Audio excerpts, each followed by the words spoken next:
नमस्ते, आप सभी का स्वागत है मेरे इस चैनल में चिराग एस्ट्रोलॉजी। और हम कुंभ लग्न में बात करेंगे बुध की महादशा की। बुध महादशा स्थान के हिसाब से कुंभ लग्न वालों को कैसी रहेगी।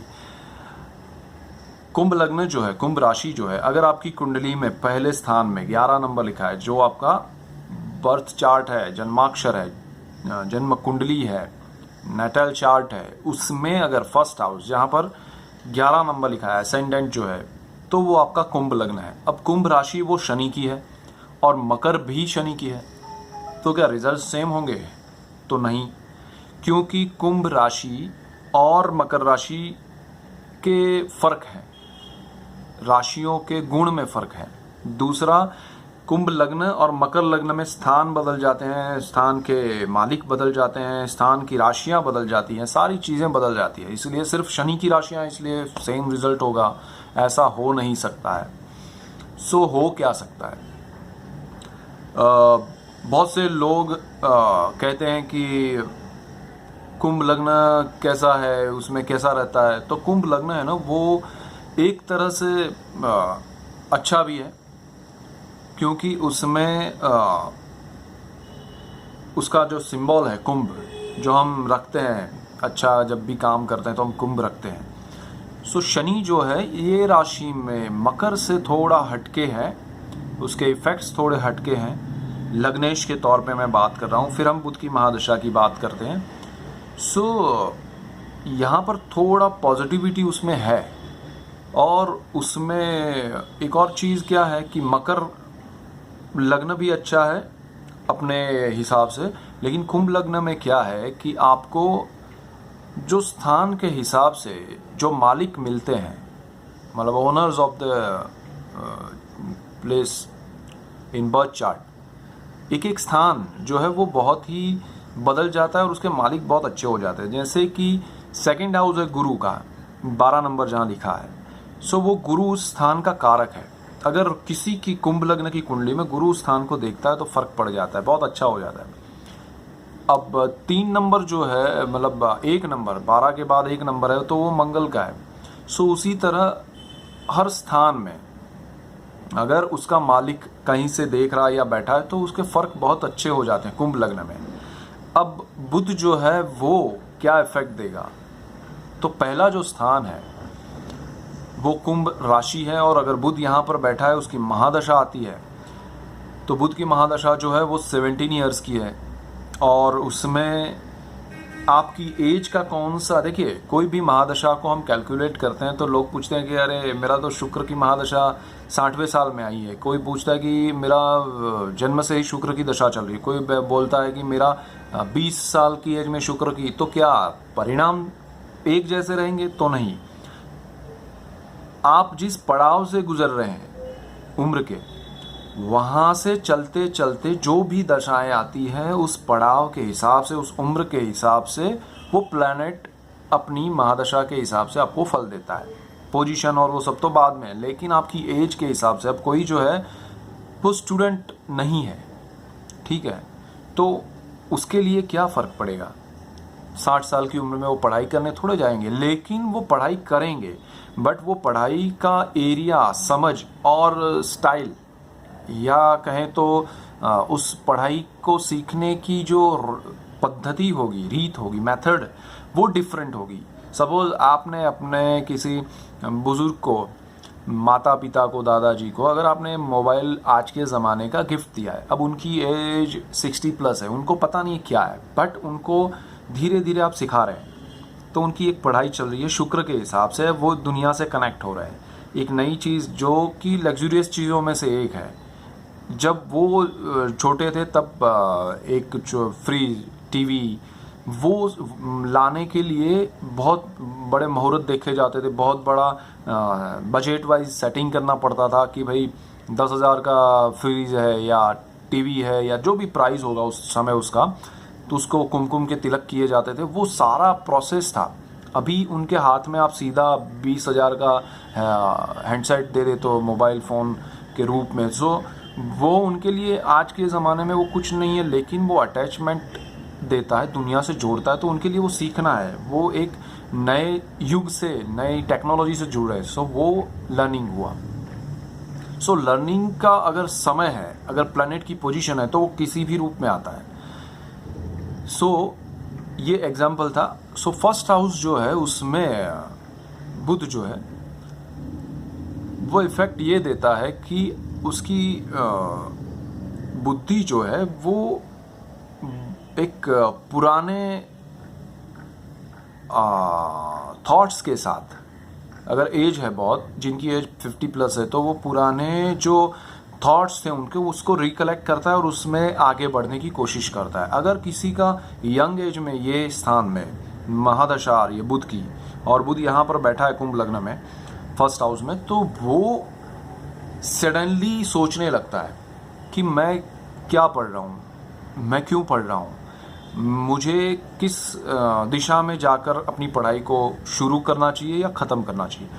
सो वो सारे थॉट्स उसके शुरू हो जाते हैं। सो वो अपने सडनली अपने गोल पे वो फोकस हो जाता है। सो ये महादशा यहाँ पर बहुत इम्पोर्टेंट हो जाती है। अब यहाँ पर 2-3 चीज़ें हैं कि बुध केंद्र स्थान में है फर्स्ट हाउस में। सो बिल्कुल सामने एक स्थान है, केंद्र के 4 स्थान के साथ वो योग कर रहा है, और ये बहुत महत्वपूर्ण स्थान इसलिए भी है कि बुध जो है वो शनि के साथ अच्छा कॉम्बिनेशन बनाता है, तो शनि की राशि में वो अच्छे इफेक्ट्स देता है। सो आपके दिमाग में लॉन्ग टर्म के लिए अच्छे प्लानिंग्स शुरू हो जाते हैं। सो ये बहुत अच्छा है। अब यहाँ से हम बिल्कुल सामने देखें तो वो अच्छे पार्टनर्स, आपको सिलेक्शन का एक दिमाग में आइडिया रहता है, एक थॉट आपका चलता है कि ये बंदा या जो भी है वो मेरा पार्टनर बनने के लायक है या नहीं, बिजनेस में, लाइफ में पार्टनर बनने के लायक है या नहीं। वो सारी चीज़ें आप कैलकुलेटिव मूव कर पाते हैं, समझ सकते हैं और उसको जज कर सकते हैं, एनालाइज कर सकते हैं। सो ये बहुत ही अच्छा स्थान है, और यहाँ पर बुध की महादशा आपको बहुत ही पॉजिटिव रिजल्ट्स देती है, कैलकुलेटिव रिजल्ट्स देती है, और आप अचीव ज़्यादा कर सकते हैं प्लानिंग के साथ। सेकंड जो हाउस है वहाँ पर 12 नंबर लिखा है और बुध यहाँ पर बैठा है, तो ये मीन राशि है और ये बुध की नीच राशि है। अब बुध यहाँ बैठेगा तो जो आपका धन संचय है उस पर अटैक करेगा, आपकी वाणी पे अटैक करेगा, लेकिन साथ में वही बुध आपको अगर गुरु के साथ या शुक्र के साथ इसी स्थान में बैठा है, खासकर शुक्र के साथ, क्योंकि गुरु के साथ बैठा है तो रिजल्ट्स यहाँ पर नेगेटिव इसलिए मिलते हैं कि गुरु कारक है। अगर गुरु यहाँ पर दृष्टि कर रहा है बिल्कुल सामने से, तो ये बहुत बड़ा राजयोग हो जाता है।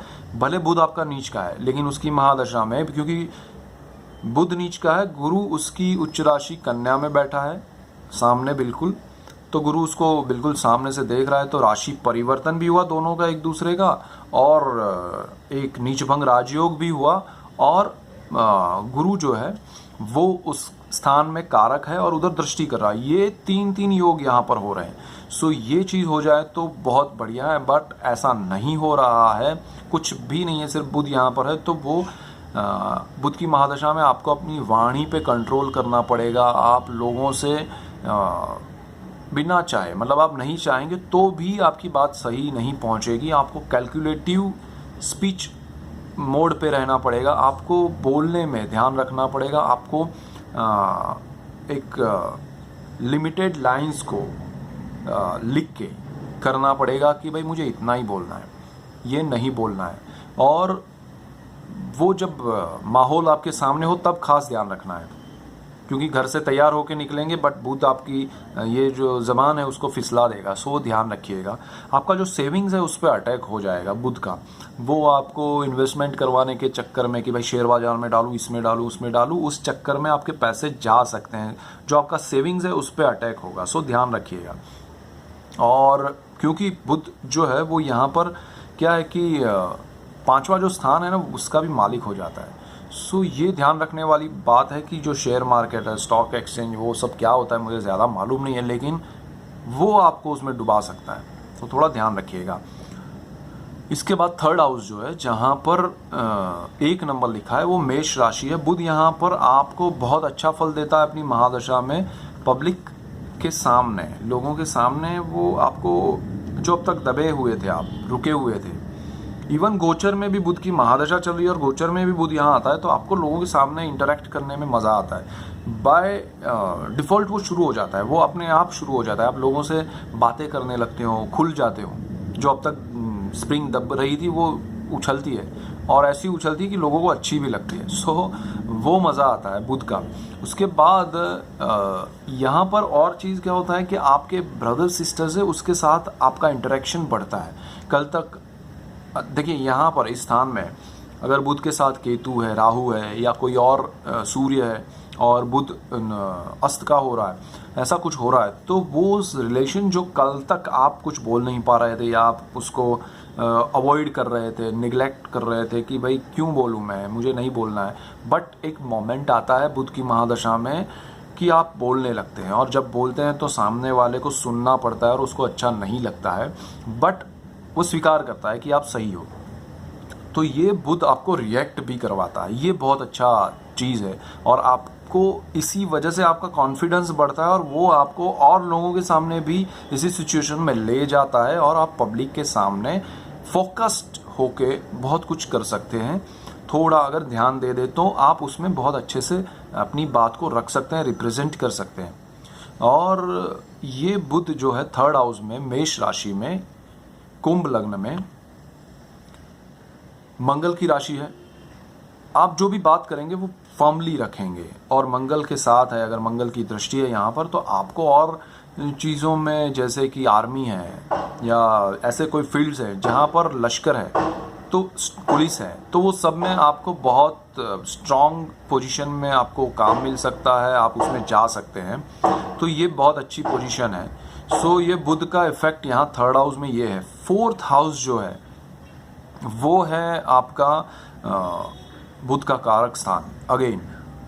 तो बुध यहाँ पर आपको भ्रमित करेगा अपनी महादशा में कि ये प्रॉपर्टी मैं बेच दूँ, ये व्हीकल मुझे नहीं चाहिए। बेचने के बाद आपको लगता है कि अरे यार मैंने ये क्यों किया, बिकॉज यहाँ पर शुक्र की राशि है वृषभ, 2 नंबर लिखा है। वो आपको क्या एक तरफ ड्रीम दिखा रहा है, एक तरफ सपना दिखा रहा है कि अरे वहाँ पर देखो मैं ये बेच दूँ, वो ले लूँ तो बहुत आगे निकल जाऊँगा। लेकिन ऐसा होता नहीं है, ये जाए और वो भी नहीं मिले, ऐसा भी होता है। सो कारक स्थान में बैठे ग्रहों को ज़रा भी अवॉइड मत कीजिएगा, वो आपको पूरा साइड में कर देंगे लाइफ में, और वो वापस आने में आपकी जो बाकी की उम्र है वो निकल जाए, ऐसा नहीं हो। सो बुध यहाँ पर बहुत खतरनाक होता है, मैंने देखा है। सो ये ध्यान रखिएगा, बुध जो है ना वो आपको यहाँ पर दूसरों को आप सलाह देंगे, मशवरा देंगे तो वो सफल हो जाएंगे। उसी बात में अगर आप आगे बढ़ेंगे तो आपको तकलीफ होगी। यहाँ पर इसका बेनिफिट ये है कि वो 4th हाउस में 10th हाउस कर्मस्थान को देखता है, इसीलिए आपको अगर करना है तो आप ऐसा कर सकते हैं कि लोगों को राय देने की, सलाह देने की जॉब कीजिए, काम कीजिए, ऐसा कुछ बिजनेस कीजिए जिसमें आप दूसरों को अच्छी सलाह दें और उससे उनको फ़ायदा हो, जिससे आपको अच्छा फ़ायदा हो। लेकिन वही चीज़ अपने जीवन में अप्लाई मत कीजिएगा, वरना लॉस कर सकते हैं। माता के प्रति आपकी नीति जो है बुध की महादशा में बदल जाएगी, और आपको बुध की महादशा खत्म होने के बाद रियलाइज़ होगा कि मैं गलत कर रहा हूँ, या मैंने गलत किया था, या मुझे ऐसा नहीं करना चाहिए था, और वो रियलाइजेशन आपको तकलीफ़ देगा। इसीलिए ये बात ध्यान रखिएगा कि आप उनके लिए जो करना चाहते हैं वो कीजिएगा, नहीं करना चाहते तो मत कीजिएगा, लेकिन जो सही नहीं है ऐसा उनके साथ बर्ताव मत कीजिएगा, वरना आपको ही तकलीफ होगी। सो यहाँ पर एक और चीज़ मैं बताऊँगा कि ऐसे बुध वाले अगर अपने माता से आशीर्वाद जितने लेंगे उतना उनको ब्लेसिंग्स की वजह से, उनके आशीर्वाद की वजह से, उनकी आत्मा की खुशी की वजह से आपको बुध के नेगेटिव इफ़ेक्ट्स कम मिलेंगे। सो ये बहुत इम्पोर्टेंट बात है। लोग रेमेडीज़ पूछते हैं तो मैं ये बता रहा हूँ। सो ये ध्यान रखिएगा। That's it. Keep watching Chirag astrology. आगे का हम ध्यान आगे कल से बढ़ते हैं और बाकी सब चीज़ें भी देखेंगे। So that's it. Keep watching Chirag astrology. Thank you for watching. God bless you and good bye.